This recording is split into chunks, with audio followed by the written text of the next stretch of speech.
ውድ ቻናላችን ቤተሰቦች እንኳን ወደ ቻናላችን በደህና መጣችሁ። አሁንም ሊቨርፑልን በተመለከቱ ዘገባዎች ተመልሼ መጥቻለሁ። በሳት የምንመለከታቸው የቀድሞ የሊቨርፑል ተጫዋች የሆነው ስታን ኮሊመር ማማርዳሽቪሊ ክለቡን መልቀቅ አለበት እያለን ይገኛል። እንደዚሁም ማይክል ኦዌንም በዚህ ሲዝን ሊቨርፑሎች ዋንጫውን ቢያሸንፉ ያን ያህል የሚያስገርም ነገር አይደለም የሚል አስተያየትን ሰጥቷል። ጆሹዋ አቤም ጉዳት እንዳስተናገደም እየተነገረ ይገኛል። ዴቪድ ኦርስቲንም የሰጠው አስተያየት አለ። እንደዚሁም ብራድሊ ባርኮላንም በቆይታችን የምንመለከት ይሆናል። እናንተም እስከ መጨረሻው ደቂቃ ድረስ አብራችሁ ቆይታችሁ እንድትከታተሉት ያላችሁን ሀሳብ አስተያየት ኮሜንት ሴክሽን ላይ በመጻፍ እንድታሳውቁኝ ሰብስክራይብ፣ ላይክ፣ ሼር እያደረጋችሁ የቻናሉ ቤተሰብ እንድትሆኑ በአክብሮት እጠይቃለሁ። አሁን በቀጥታ ወደ ዘገቦቹ የምናመራ ይሆናል። አብራችሁን ቆዩ። በመጀመሪያም ጆሹዋ አቤን ነው የምንመለከተው። ይህ የሊቨርፑል አስደናቂ ተጫዋች የትከሻ ጉዳት እንዳስተናገደ ተዘግቧል። ትናንትና ምሽት ላይ የሊቨርፑል ከ21 ዓመት በታች ቡድን ከኤቨርተን ከ21 ዓመት በታች ቡድን ጋር ጨዋታ ነበራቸው። በዚህ ጨዋታ ላይ በዚህ የትከሻ ጉዳት ምክንያት መሰለፍ ሳይችል ቀርቷል። የሊቨርፑል የ21 ዓመት በታች ቡድን አሰልጣኝ የሆኑትን ፔጅም ይፋ እንዳደረጉት ከሆነ በዚህ የትከሻ ጉዳት ምክንያት ለቀጣይ ጥቂት ሳምንታት ከሜዳ ይርቃል እያሉን ይገኛሉ። ይህ የ16 ዓመት ወጣት ተጫዋች እንግዲህ በአሜሪካ በነበረው የቅድመ ውድድር ዝግጅት ጨዋታ ላይ ለሊቨርፑል ዋናው ቡድን 2 ጨዋታዎችን መጫወት ችሏል። በዛም ጥሩ የሚባል እንቅስቃሴን ማድረግ የቻለ ተጫዋች ነው። ጆሹዋ አቤ በዚህ ሰዓት ካሉት የአካዳሚ ተጫዋቾች መካከል ድንቅ ታለንት ያለው ትልቅ ተስፋ የተጣለበት ተጫዋች እንደሆነ ነው እየተነገረ የሚገኘው። ይህንንም ተከትሎ ተጫዋቹን ለማስፈረም የተለያዩ ክለቦች ጥረት እያደረጉ ነበረ።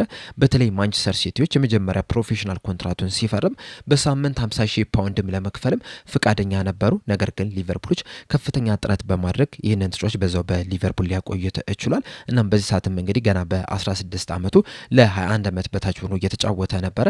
ነገር ግን ባጋጠመው ጉዳት ምክንያት ትናንትና ምሽት ላይ በተደረገው የመርሲሳይድ ደርቢ ጨዋታ ላይ መሳተፍ ሳይችል ቀርቷል።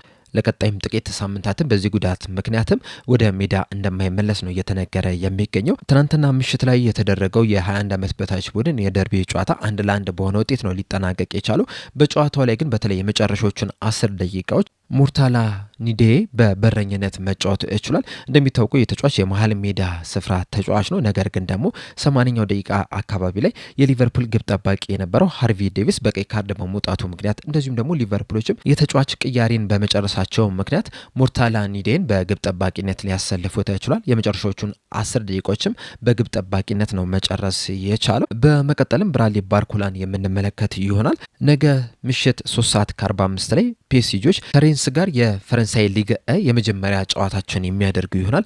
በዚህ ጨዋታ ላይ የሚጠቀሙትን የስኳድ ስብስብ ይፋ ሲያደርጉ ግን ብራድሊ ባርኮላ እንዳልተካተተ ነው የተዘገበው። እናም ይህም ደግሞ ብራድሊ ባርኮላ ከፒኤስጂ የመልቀቅ እድሉ ከፍተኛ እንደሆነ የሚያሳይ ነው እየተባለ የሚገኘው።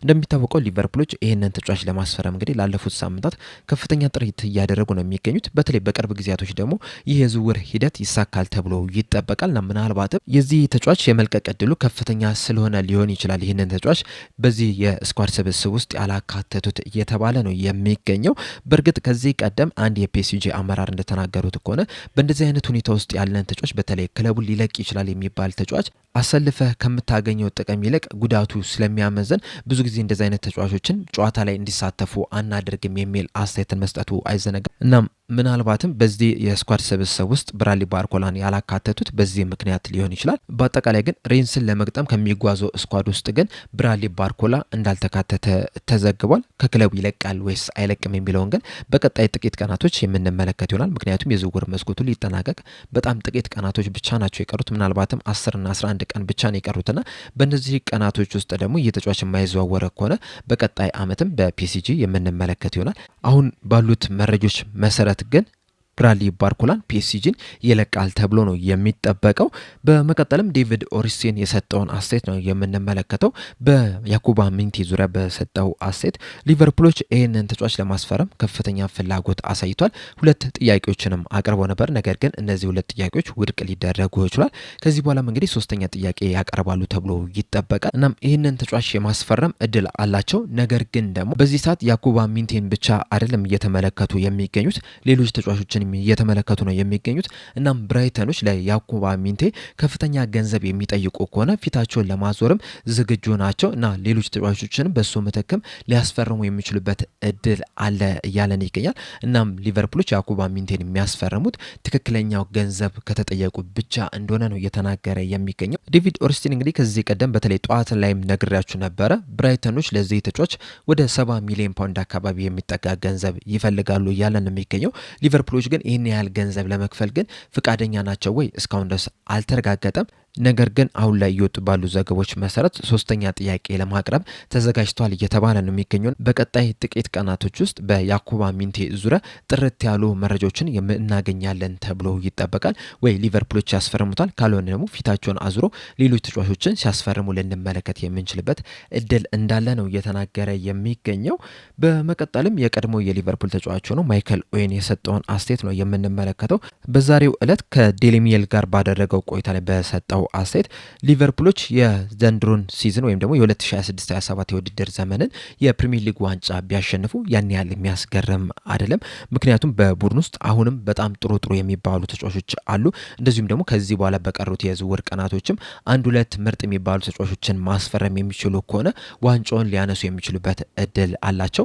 በእርግጥ በዚህ ሰዓት ላይ ከሊቨርፑል በተሻለ መልኩ አርሰናሎች በጣም ጠንካራ ናቸው። ሙሉ የምንለው ስኳድ ነው። በሁሉም ቦታዎች ላይ ጥሩ ተጫዋቾች አሏቸው። ባለፈው ሲዝንም በጣም ምርጥ የሚባል ብቃትን ማስመልከት ይችላል። በዛም ደግሞ የፕሪሚየር ሊግ ዋንጫንም ማሸነፍ ይችላል። አሁን ደግሞ ከዛም የበለጠ ጠንካራ ሆኖ እየመጡ ነው የሚገኙት። ሌሎች ቡድኖችን ከተመለከታችሁ ደግሞ ሁሉም ችግር አለባቸው። ሊቨርፑልም አሁንም ያላስተካከሉት ነገር አለ። ብዙ ክፍተቶች አሉባቸው።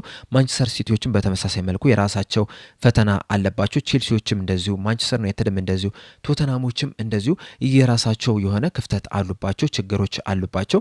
አርሰናል ግን ከዚህ አንጻር ስንመለከተው ሙሉ የምንለው በጣም የተረጋጋ ስኳድ ነውና ቀጣዩን ዋንጫ ያሸንፋል ብዬ እገምታለሁ። ነገር ግን ደግሞ ሊቨርፑሎች ከዚህ በኋላ አንድ ሁለት ተጫዋቾችን ጨምሮ ጥሩ ስኳድን ገንብተው ዋንጫውን ቢያነሱ ግን ትልቅ ነገር አይደለም ወይም ደግሞ በጣም የሚያስገርም ነገር አይደለም የሚል አስተያየትን ሰጥቷል። በመቀጠልም የቀድሞ የሊቨርፑል ተጫዋች ሆኖ ስታን ኮሊመር የሰጠውን አስተያየት ነው የምንመለከተው። በሰጠውም አስተያየት ማማርዳሽቪሊ ክለቡን መልቀቅ አለበት እያለን ይገኛል። ለዚህም ደግሞ እንደ ምክንያት አድርጎ ያስቀመጠው አጥቂዎችና ግብ ጠባቂዎች የተሻለ እንቅስቃሴ እንዲያሳዩ ወይም ደግሞ ምርጥ ብቃታቸውን እንዲያስመለክቱን ከጊዜ ወደ ጊዜ እንዲሻሻሉ ከፈለግን የመጫወቻ እድል ሊያገኙ ይገባል። ተከታታይ የሚባል የጨዋታ እድል ሊሰጣቸው ይገባል። የጨዋታ ደቂቃዎች ሊሰጣቸው ይገባል። ያንን የማያገኙ ከሆነ ግን በብቃታቸው ሊወርዱ ይችላሉ። አዌርነሳቸው ሊቀንስ ይችላል። እንደዚሁም ሻርፕነሳቸው በጨዋታ ላይ ያላቸው ግንዛቤም በዛው ልክ ሊወርድባቸው ይችላል እና ማማርዳሽቪሊም በቀጣይ ሲዝን በፕሪሚየር ሊግ እንደዚሁም ደግሞ በሻምፒዮንስ ሊግ ወሳኝ የሚባሉ ጨዋታዎች ላይ የመጫወቻ እድል የማያገኝ ከሆነ የማይሰለፍ ከሆነ በውሰት ውል ወጥቶ በጣም የተሻለ የሚባል የጨዋታ እድል ወደሚያገኝበት በቋሚነት ወደሚሰለፍበት ክለብ መሄድ መቻል አለበት። ያ ደግሞ ለሱ ትክክለኛ ውሳኔ ነው ብዬ አስባለሁ። ካልሆነ ግን በተቀያሪ ወንበር ላይ መቀመጥን አክሰፕት የሚያደርግ ከሆነ የሚቀበል ከሆነ ግን ለራሱም ከጊዜ በኋላ ትልቅ ችግር ይፈጥርበታል። አሁን ለምሳሌ ሌሎች ክለቦች ይህንን ተጫዋች እናስፈርም ቢሉ እንኳን ራሱ ተቀያሪ ወንበር ላይ መቀመጥ የሚወድ ግብ ጠባቂ ነው ብሎ ስለሚያምኑ ምናልባትም በቁጥር አንድ ግብ ጠባቂነት ላያስፈርሙት ይችላሉ። ስለዚህ የራሱ ተጽዕኖ አለው። እናም አሁን ላይ እንግዲህ አንድ ግብ ጠባቂ የሚሆንበትን ቦታ መፈለግ መቻል አለበት። ከዚህ ቀደም ብዙ ተጫዋቾች ወደ አንድ ክለብ ከተጓዙ በኋላ በጥቂት ወራት ክለቡን ሲለቁ መመልከት ችለናል። እናም በዚህ ረገድም ማማርዳሽቪሊ የመጀመሪያው ተጫዋች አይሆንም፣ እንደዚሁም የመጨረሻው ተጫዋች አይሆንም። ነገር ግን ለቀጣይ 6 ወራት ምናልባትም ለቀጣይ 1 ዓመት የአሊሰን ቤከር ምክትል ሆኖ መቀመጥን ደግሞ መፍቀድ የለበትም። በዚህ ደስተኛ የሚሆን ከሆነ ሌሎች ክለቦችም እዚህ ተጫዋች ላይ እዚህ ግብ ጠባቂ ላይ ያላቸውን እምነት ይቀንሳሉ።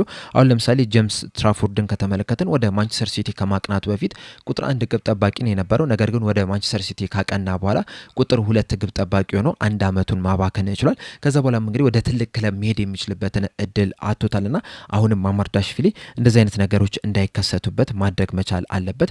ትልልቅ ጨዋታዎች ላይ መሰለፍ የሚችልበትን እድል መፈለግ አለበት።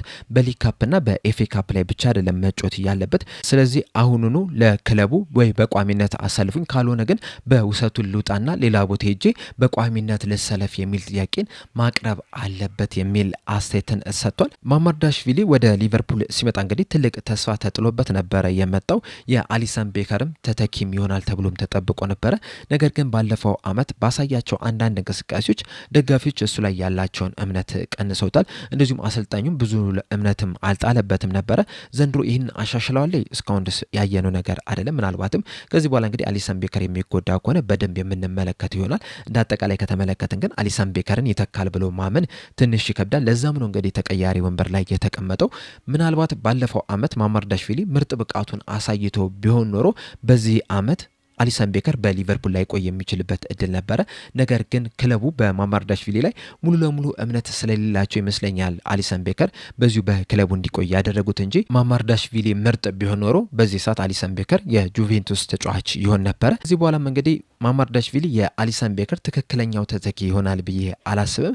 ምናልባት ከዚህ በኋላ በጣም ተሻሽሎ ምርጥ ብቃቱን እስካላሳየን ድረስ አሁን እስካሁን ድረስ ባሳየው ብቃቱ የአሊሰን ቤከር ተተኪ ይሆናል ብዬ አልገምትም። ይህንን ስል ግን ማማርዳሽቪሊ መጥፎ ግብ ጠባቂ ነው እያልኩ አይደለም። ጎበዝ ግብ ጠባቂ ነው። በተለይ ደግሞ ኳሶችን በማዳን ረገድ ጎበዝ የሚባል ግብ ጠባቂ ነው። ነገር ግን ደግሞ በእግሩ ከኳስ ጋር ምቾት የሚሰማው ግብ ጠባቂ አይደለም። የሊቨርፑልን የጨዋታ ስታይል ከተመለከትን ደግሞ ግብ ጠባቂዎች ከኳስ ጋር ምቾት እንዲሰማቸው ያስፈልጋል። ለዛም ነው እንግዲህ አሊሰን ቤከርና ኬቪን ከሊየር በሊቨርፑል ቤት በተደጋጋሚ በቋሚነት ሲሰለፉ የተመለከት ናቸው እና ይህንን ነገር እስከሚያሻሽል ድረስ የሊቨርፑል ቋሚ ግብ ጠባቂ ይሆናል ብዬ አልገምትም። ይህን ካሻሻለ ግን ጎበዝ ግብ ጠባቂ ነው። ኳስ በማዳን ረገድም ጎበዝ የሚባል ነውና ምናልባትም በቋሚነት በቁጥር አንድነት ልንመለከተው እንችላለን። እንደዛ ካልሆነ ግን ምናልባትም በቀጣይ የክረምቱ የዝውውር መስኮት አሊሰን ቤከርንም ብቻም ሳይሆን ማማርዳሽቪሊም ከክለቡ ሲለቅ ልንመለከት እንችላለን ብዬ አስባለሁ። እናንተስ በማማርዳሽቪሊ ዙሪያ ያላችሁ ሀሳብ አስተያየት ምንድን ነው? እንደዚህ ውስጥ ስታን ኮሊመር በሰጠው አስተያየት ትስማማላችሁ? መልሳችሁን አስተያየታችሁን እንዳለ ኮሜንት ሴክሽን ላይ በመጻፍ አሳውቁኝ። ለአሁን እኔ እዚህ ላይ አበቃው። እስከ መጨረሻ ደቂቃ ድረስ ስለተከታተላችሁኝ ከልብ አመሰግናለሁ። በቀጣይ በሌላ እስከምንገናኝ ድረስ ግን ሰብስክራይብ፣ ላይክ፣ ሼር ማድረግ እንዳትረሱ። ቸር ያቆየን።